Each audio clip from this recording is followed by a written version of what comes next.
आज गुरुपौर्णिमा म्हणून सकाळीच बुद्धांची आणि बाबासाहेबांची प्रतिमा छान स्वच्छ धुवून ठेवली होती. पण मला ना पूजा करायला अजिबातच वेळ नव्हता, कारण की स्कूलमध्येही जायचं होतं, तिथेही लेट झालं होतं. आणि अशी छानशी साडी वगैरे नेसून मी तयार झाली होती. त्यानंतर मी चहा घेतला आणि मग लगेचच स्कूलमध्ये गेली.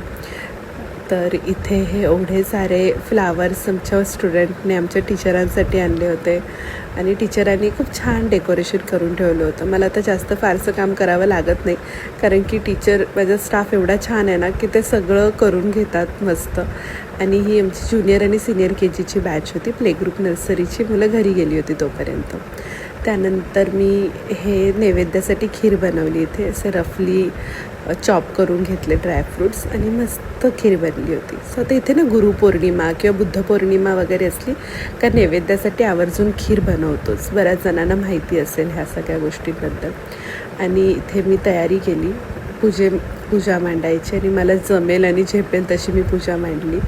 आणि गुरुपौर्णिमा आहे म्हटल्यानंतर माझ्या आईच्या फोटोला आणि सासऱ्यांच्या फोटोलाही आवर्जून हार घेतला आहे, कारण की ते सगळ्यात मोठे गुरु आहेत. त्यांच्यामुळे आम्ही आत्तापर्यंत जी काही प्रगती करतो आहे त्यांच्या आशीर्वादामुळे करतो.